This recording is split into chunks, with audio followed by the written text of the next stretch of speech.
What is going on? What is going on? Week 9 in the books. What the fuck? Notes, notes, notes. I'm just gonna do like I've been doing. If I have half a voice, deal with it. So, can we all first say that the games this weekend were insane, to say the least? My takeaway is that the NFC, although messy and having some extremely odd losses this week, have the more solidified and contested top 5 teams at the moment. The AFC is literally just a mishmash of most of the teams that are just so close to each other with lesser records that God only knows who's making the fucking playoffs at this point. That makes it extremely interesting, yes, to say the least, it really does. But divisionally, the AFC South is really the only one that has a semi-clear leader at this point. It doesn't mean that this is a good thing to have this many teams with that are so contested with each other with mediocre standings. You know, the NFC, three of the 4 divisions have pretty clear leaders, and those teams are truthfully standing out as breakout teams that most don't want to have to face. That says a lot about each conference at this point. Again, I cannot say enough about how insane this week was for so many teams in damned interesting ways. Jets Colts Thursday night. Jets 30, Colts 45. So their fiery backup comes out swinging and gets injured in the fucking first quarter. Man, this team's round of bad luck is bad to say the fucking least. So it's 3 quarterbacks in 3 fucking weeks.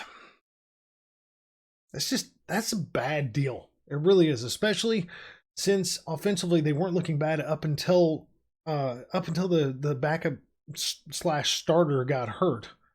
After that, well, what do you say? I mean, they stunk out the stadium, for Christ's sake. Absolutely poor defensive play and little offense to help the situation. Truthfully, I kind of feel like I feel really bad for the Jets fans because honestly, they've dealt with such nonsense since like 2012, and you really kind of felt like you had something to root for with them with that spark of last week, and then an injury and a torrent of stupidity just fell out from there. I mean, I guess we'll just see where the Jets go from here because last week to this week is like night and day. The Colts, they went out and they did their fucking jobs. I mean, Wentz didn't fuck it up. The defense played well. Not great, but well. I mean, they gave up 30 fucking points to the Jets, so I mean, how well was it really? But a lot of the numbers were really just fluff bullshit numbers at the end. The game was just put entirely too far out of reach way too early for the Jets to ever really get back in it in their situation. So the Raiders Giants, for all the bashing,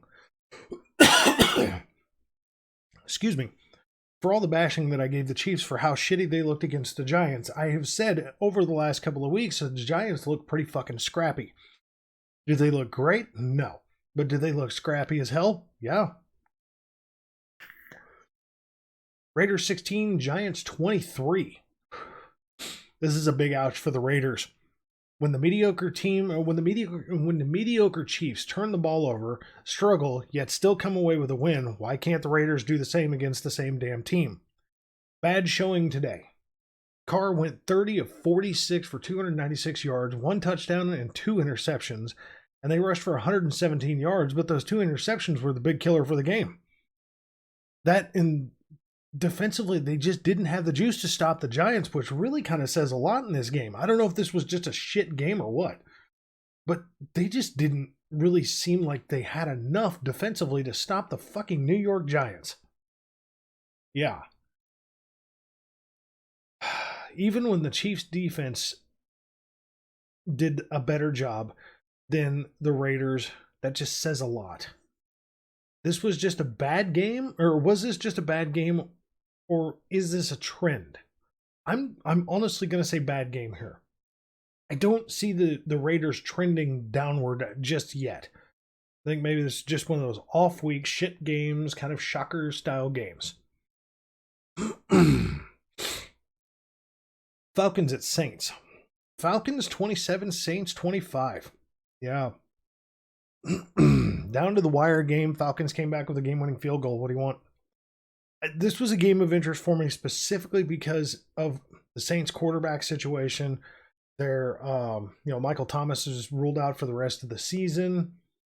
Their last game was really kind of a up, down, up, down, up, down. So I was really kind of interested to see how the Saints were going to come back on this one. So, Falcons. Well, look who's trying to peek into the playoff race all of a sudden. Yeah, I know it's only week 9, but if we were at the end of the season right now, they'd be the number 7 seed. Wrap your fucking head around that one. If the season ended at the end of this weekend, the Falcons would be in the Super Wild Card Weekend number 7 seed. As sloppy as this team had been, as sloppy as this has been, they still need to keep getting better. Part of me wants to be amazed that they won this game at all, especially given the stats, but they certainly took advantage of a banged-up divisional opponent. Seriously, I mean, Ryan went 23 of 30 for 343 yards, 2 touchdowns, and they ran for a fucking shit 34 yards. They rushed for 34 fucking yards. They came back and won it at the end, and that's really what matters most for them, which puts them in a position to at least be in the running for the playoffs at this point.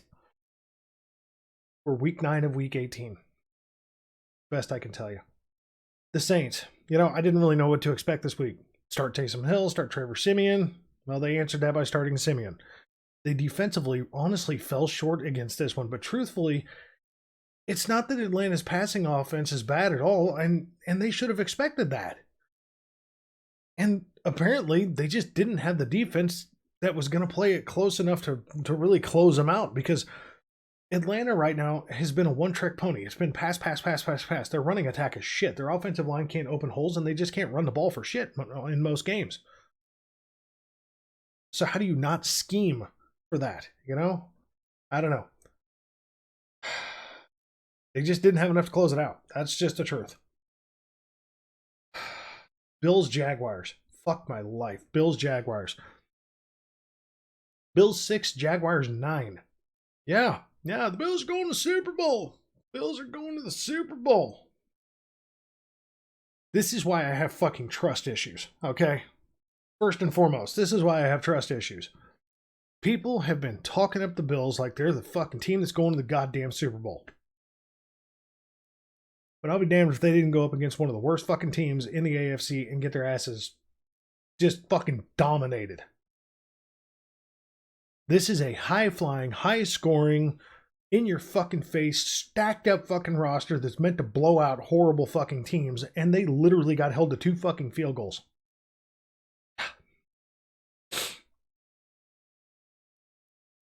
This is exactly why I say I don't see it yet. This should have been an absolute blowout game from the get-go, but instead, they got to fly home just beaten by the total mess of the Jaguars. Josh Allen went 31 of 47 for 264 yards and 2 interceptions. Not even a fucking touchdown, man. And they only rushed for 72 yards. They coughed the ball up 3 fucking times to a shit defense. I'm still sitting here waiting. Truthfully, I am.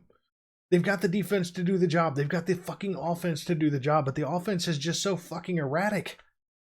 It really is. It's like the Bills are built to win. And then they do this, and I'm like, if they do this, how do you see them going to the Super Bowl? Again, is this a trend or is this a bad week? This is definitely not a trend, okay? It's definitely a bad week, but this was about as bad as it gets for a team that has so much fucking hype, okay? They stunk this game. That's the truth. As far as the Jaguars go, I would love to just talk up big about the Jags in this game. But truthfully, it's the Jaguars, and they make it really fucking difficult to do it, okay? Week after week after week, they just stink. Yeah, this week, if you want to talk about the Jaguars' defense, by all means, do so. Talk it up, talk it up, talk it up. They came in and planned this game nearly to perfection. They just bullied the Bills' offense. Absolutely bullied the Bills' offense. 100%. I mean, offensively, they got to get their shit together. 151 yards in the air and only 76 on the ground. And it took 3 field goals to finish the fucking game. Normally that would not beat a team like the Bills. But defensively, they did their job. So kudos. Browns-Bengals. Another game of interest. Browns are beat up, man. I mean, the fucking Browns are beat the fuck up. The Browns, 41. The Bengals, 16. With all the bullshit going around about Odell Beckham Jr. and him getting sat and benched and he's going to be released on Tuesday and blah, blah, blah, blah, blah. The Browns, beat up to say the least, and they came out swinging for the fences on both sides of the fucking ball. Mayfield only went 14 of 24 for 218 yards and 2 touchdowns, and they ran the ball down the throats of the Bengals for 153 yards and 2 more touchdowns. When I'm looking at a team that's set to lose and they show up like this, it really impresses me with their grit. It really does. It really fucking does. The problem with the Browns is that they've just been so up and down. But they certainly showed up against a pretty good fucking team and showed that they've got what it takes. They could just shore up all their goddamn nonsense. That's the truth. I've been knocking on their defense because it's just been so up and down. But this game was way up for them. Kudos. I'd just like to see them continue down this, and then I'll be impressed with the Browns. The Bengals. Fuck me, man. What a terrible game for the Bengals. That's the truth. That's the goddamn truth. What a fucking terrible game for the Bengals. I mean, seriously, Burrow went 28 of 40 for 282 yards, 2 interceptions, and they only rushed for 85 yards. Defensively, they couldn't stop anything put in front of them. Or behind them in a few cases.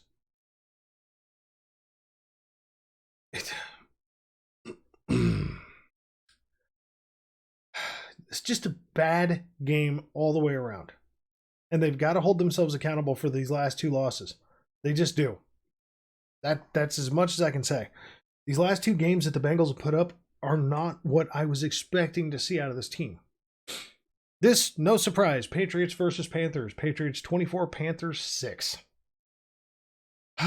Patriots, I'd love to say that this was a great outing, but honestly, this was just a game that they should have won and did. Mac Jones didn't look great, but they ran well. So they did what they were supposed to do, and they closed out a game against a highly erratic, shitty team. The Panthers, look at this fucking point. I think it's pretty fucking obvious where their problems are. It's time to take Sam Darnold out of this fucking equation for once and for all. At least for the moment, I should say. This dude is literally deflated at this point. I don't know if it's his own ego or what, but this dude is 100% fucking deflated at this point, and it's just fucking killing him. It's absolutely fucking killing him.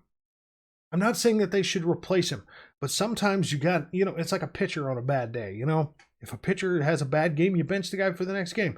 Let somebody else step in and close the fucking game out. Let that pitcher get his confidence back in the next game. Darnold, at this point, he looked very confident coming into the season and all of a sudden just looked like shit. But I don't know how you leave him in there with outings like this. He went 16 of 33 for 172 yards and 3 picks, baby. And they only rushed for 78 yards, which really doesn't help either. And defensively, they weren't terrible. They really weren't. But you've got, you have to play complementary football. And the shit play of the offensive downfalls is just what's destroying this fucking team week after week after week. It's just the truth. I mean, what do you do? Here was a shocker for me. Broncos at Cowboys. Broncos 30, Cowboys 16. And I'm the one been saying that the Cowboys look great. That's a bad game for the Cowboys. Broncos 30, Cowboys 16. Broncos. You want to talk about dictating a game defensively? Yeah. When you're the total underdog across the board, and then show up, and then they showed that they took a bit of when you're the total underdog across the board, and then they showed that they took a bit of offense to it, or took a bit of offense to it. My God, I can't talk. I'm sorry. I'm just sorry. It's 4:55 in the fucking morning. They were the underdogs, and they took offense to it. Bridgewater went 19 of 28 for 249 yards and 1 touchdown, and they rushed for 180 yards against that Cowboys defense. Defensively, they just pushed the fucking Cowboys around flat out, just told them how it was going to go, and just showed them. Does this mean that I've changed my mind about the Broncos? No. But good for them for coming out with a win in this one, because nobody thought they were winning this game, except for Broncos fans. The Cowboys. I still believe that this is a great team. I really do. Dak looked rusty as fuck coming off that calf injury. But much like the Bills, I'm having a hard time seeing it after this game. This is a game that the Cowboys just should have pretty easily gone in and won. And they did anything but that. Dak looked really rough in this one. He went 19 of 39 for 232 yards, 2 touchdowns and an interception. And they only rushed for 78 yards, and Elliott got slightly dinged up in the game too. They coughed the ball up twice and just let the Broncos defensively dictate where the fuck they were going to be going to. That's not the Cowboys' way to win for sure, obviously. So, sorry about that little hiccup there. Vikings-Ravens. I'm shocked and I'm not shocked, okay? The Ravens have been a little interesting this year. Just my personal opinion, the Ravens have been a little interesting this year. Yes. Vikings 31, Ravens 34. Game-winning drive at the end of the game. Take it down. So Vikings, you go out and you control the game for 3 quarters, 24-17 by the end of the third, and then allow them to come back to the game, tie the game, and then take it to overtime, then lose. Come on, Cousins went 17 of 28 for 187 yards, 2 touchdowns, and they rushed for 121 yards. They just defensively could not wrap their heads around the end of this game and what the Ravens threw at them. That is the fucking truth. The Ravens. This is a game that they were expected to win. So the fact that they were absolutely fucking controlled for 3 quarters says a lot about the resiliency of this team. That is the truth. They didn't give up. They came back and they won in overtime. Jackson went 27 of 41 for 266 yards, 3 touchdowns, 2 interceptions, and then rushed for a whopping 247 fucking yards on the ground and a touchdown. That's what you have to do to get back in the game and win. They were honestly too soft in the defense after the Jackson picks, and they just didn't recover well until the 4th. That's just the truth. They just kind of stomped on their Peters for 3 quarters, and they finally said enough is enough, drew a line in the fucking sand and did their job. Good job. Texans-Dolphins. Texans 9, Dolphins 17. The Texans, well, they lost. Surprise, surprise, surprise. Not much to say there. The Dolphins, shit team against shit team. Someone has to come out with a win or at least a tie. Guess what? A team won. It is what it is. I don't know what to say. I really don't. It's Chargers-Eagles, another game of interest. Do the Chargers rebound or do the Eagles come in and control the game? Chargers 27, Eagles 24. So with the Chargers, again, I come back to this team being better than what it is showing across the last 2 weeks. Granted, they came away with the win, but seriously, I put the Chargers above the Chiefs at this moment as far as the way the teams are built and the way the teams are playing. And this looked like the Chiefs playing the Eagles. A shit ton in the air, not a lot on the ground to support, and defensive struggles. I'm not saying that the Eagles are trash, but they've got their fucking own world of problems, and the Chargers just should have taken much more advantage of this, on both sides of the ball. They really should have. The Eagles. I'm honestly surprised that the Eagles were able to stay in this game truthfully. Less than 170 yards in the air, but 176 on the ground.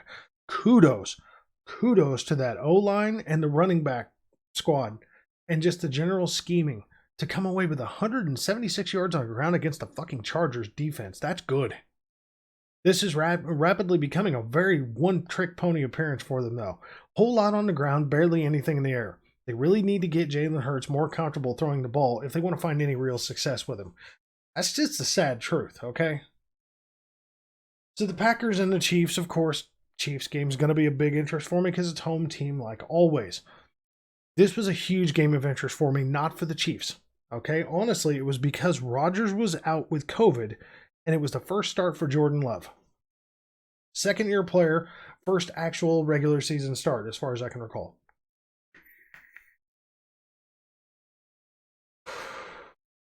The Packers. Look, a second-year quarterback with his first start in the NFL regular season, and he just looked bad. Defensively, I'm going to tell you right now, good lordy, do the Packers look good. Granted, they were struggling a little against Casey's run attack, but they also showed good signs of recovering from missed tackles and bad reads. I mean, I can say this as a personal opinion. It looks like Jordan Love is either not nearly mentally ready to take on a starting role, or the team just hasn't put enough effort into prepping him for that starting role. Either way, this is not how you want his first appearance as a QB to be in the NFL.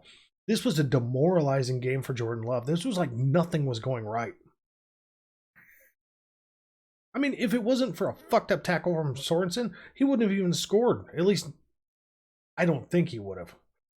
If Sorensen could have actually made that tackle, I think that probably would have ended in a field goal. The way they were playing, just my opinion. Either way, this is just not how you want it to go. Demoralizing as hell, and now Jordan Love gets to carry this around until the next time he's under center starting. Or at least under center during a game. For his sake, I hope that he brushes it off and learns from the mistakes and starts prepping a little bit better with or without the help of his team.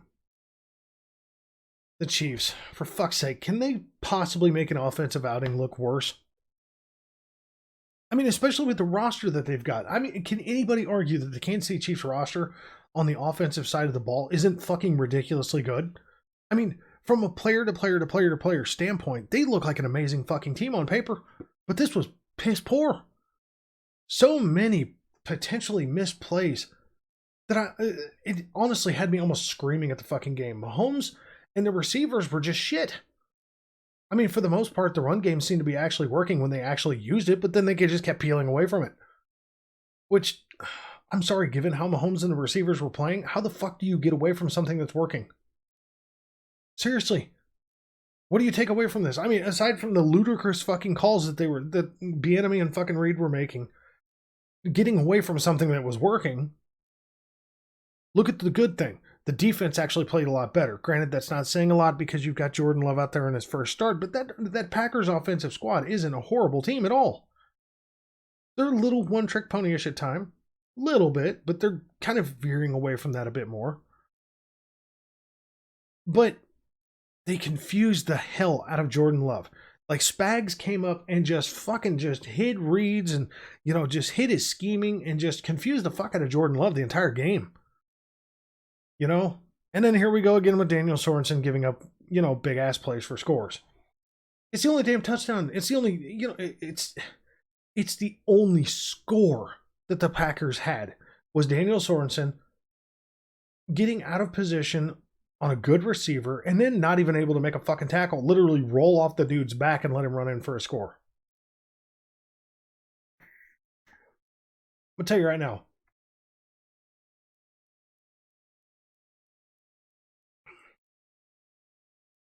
I've been a supporter of Daniel Sorensen in many seasons past because the guy has made really, really heads-up plays at really, really specific times.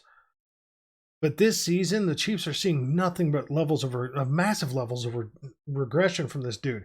And I think, honestly, it's just time to move on. Time to find something better. If it wasn't for this one boneheaded play, the Chiefs would have literally shut out, or potentially shut out, one of the best teams in the league while they were down. I'm so confused with the Chiefs right now. I really am. I really am. So let's move on. Cardinals, 49ers. Is anybody surprised? Cardinals 31, 49ers 17. Would everybody please stop screaming bloody murder about how good this 49ers defense is? I'm telling you right now, Saleh was the heart. They're not as good as everybody's making them out. They're not a terrible defensive squad, but they are not as good as they were making out. Here's why. The Cardinals. When you've got a team this good, and you stick Colt McCoy of all quarterbacks in there to cover for Kyler Murray because he's out with that boogered up ankle of his, and they win in this fashion. This is why I truthfully believe that the Cardinals really are better over the Packers, even though they did lose to them. The Cardinals are just a better, well-rounded team. Even without their dynamic starting quarterback, as seen in the Chiefs, Packers game. Look at what the Packers look like without fucking Aaron Rodgers in there. McCoy went in with a very efficient 22 of 26 for 249 yards and 1 touchdown, and they rushed for 163 yards. That against a team that a lot of commentators and a lot of analysts are saying is a great defense. Sorry, the right team won this game. That's the truth. 49ers, I've said it time and time again, Jimmy G is not a good fit. Jimmy Garoppolo, not a good fit in this offensive scheme. He went 28 of 40 for 326 yards, 2 touchdowns, and an interception, and they rushed for a shitty 41 yards. You ain't winning shit, especially when you give up 4 touchdowns and a field goal. And your team only gets 2 touchdowns and 1 field goal. It's a no-win scenario that they've got to change. They either need to change the scheme to fit the quarterback, or more than likely, they need to change the quarterback to fit the scheme. That's just the truth. Titans at Rams. Very, very interesting game. This is the one that tells me, is this team for real or not? And not the Rams, the Titans. Confusing, but the Titans went in without their stud running back, Derrick Henry. Titans win 28-16 over the fucking Rams. Yeah. So I will admit when I was wrong. So as confusing as the defense looked early in this season, being up and down and up and down and giving up some really interesting fucking scoring games, boy, have they really flipped the script, and I think Vrabel's really gotten them right. Considering the defense really attributed to half of the Titans scoring, 1 interception near the goal line and the other one was a pick 6, it came down to really answering the question I had about Derrick Henry being out. And that's the fact of adding a 36-year-old Adrian Peterson in to their existing running back squad just wasn't going to be enough to make up for Henry's absence. Trying to run a play-action offensive scheme when the opponent already knows that you aren't going to have massive success running the ball means that you're going to be limited. They only rushed for 69 total yards with 6 different fucking players. Now, if their defense can hold up in this game, like they did in this game, they could potentially be their saving. This could be potentially their saving grace to still make a postseason run. But this hinges heavily on Henry coming back and then not being rusty is fucking useless.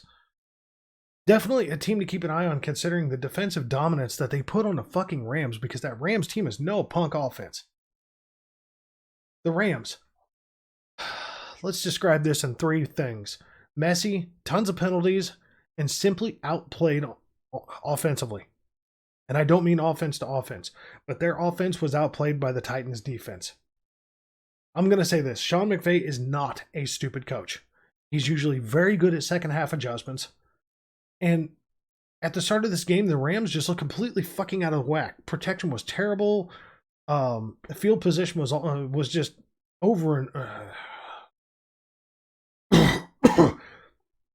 Excuse me. Protection was bad, terrible field position over and over, and then some general boneheaded plays. And in the second half, they looked like they were back on track, and then the penalties just started to add up, and it just fucking killed them in the end of the game. Yeah. They outscored the Titans 13-7 in the second half, but when you're down 21-3 in the first half, that doesn't get you close to winning the game. This was literally just a terrible outing for this offense. The defense wasn't amazing by any means, but it's hard to put the blame on them because they weren't really at fault here. Final game, Bears at Steelers. This is a head scratcher, okay? I've been knocking the dicks in the dirt with the Bears. And truthfully, I really think the Bears should have won this game. Bears 27, Steelers 29.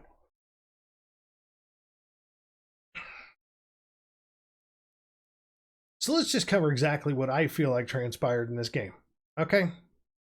I think that Justin Fields looked absolutely dreadful in 3 quarters of play, and honestly, the 4th quarter was just more shit play from the Steelers than anything truthfully amazing by the Bears.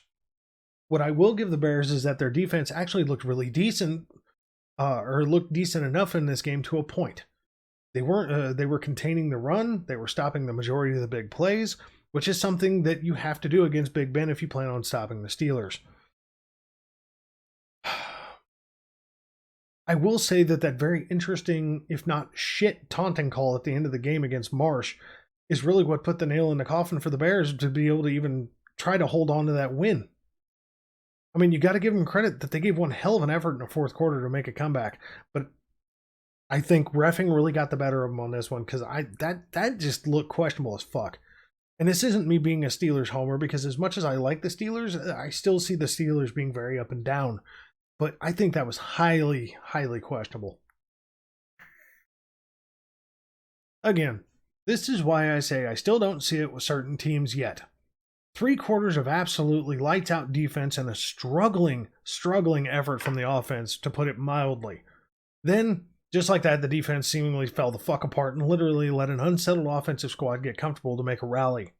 If it weren't for a shit taunting call at the end of the game, the Steelers would have been hanging their heads in their own home, very, very low right now for the failure. Luckily, Boswell and a shitty taunting call saved their asses at the end with 26 seconds left. Boswell being their kicker. Good for him, by the way, getting out of concussion protocol. The offense just wasn't clicking for most of the night. They go in to the fourth quarter leading the game 20-6. And they still had to make a game-winning drive at the end of the game to come out to seal the win, again with 26 seconds on the clock.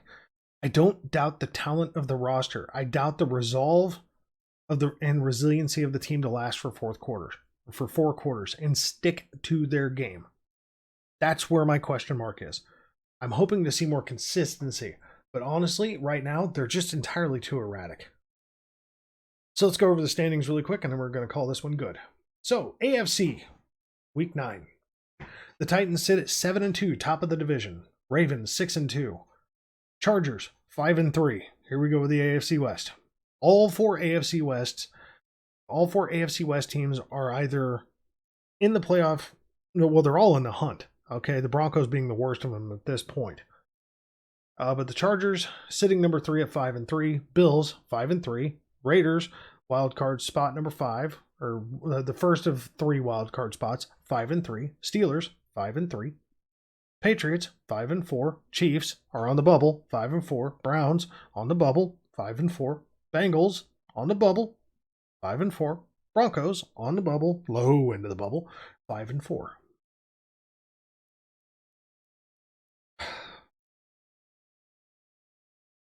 We're literally a bye week away from figuring out who's the better team in the AFC West. Right now. I mean, like, literally, the entire AFC West is just tied with themselves. They're all just sitting there just trying to figure out who's going to make it to the end. This looks like the NFC East, but a little bit better from last season. Last season, the NFC East was a fucking joke. The NFC. Here's where it gets entirely more interesting to me. I mean, like, the AFC is very interesting because there's so many teams that are close. You've got 5-3s and 5-3s and 5-4s, and holy shit. There's so many teams that could just flip-flop with just a couple of fucking games. I mean, the AFC is all over the fucking place because everybody's so close. The NFC. Cardinals, 8-1. The Packers, 7-2. But that one loss to the Chiefs with Jordan Love, just, I don't know really what to call that other than just an off-scheduled loss. The Buccaneers, 6-2. Cowboys, 6-2. Rams, 7-2. Saints, 5-3. And they're a mess. The fucking Falcons, 4-4. And then the bubble teams. For fuck's sake, are you fucking kidding me right now? The bubble teams are 4-5 Panthers, Vikings, 3-5, Seahawks, 3-5, 49ers, 3-5. I'm not even calling that on the bubble, aside from who might take the 7th spot. I think the 7th spot is really the only part where the bubble teams have a chance of switching things up. Maybe the 6th and the 7th, because I just don't know what to expect from the Saints. So, I don't know. Actually, physically, on an 18-week total season, this is week 9. That's where we sit. What a confusing fucking mess the NFL is this season. I mean, my fucking God. I don't know what to say. So, folks, that's it. That's been the week 9 evaluation.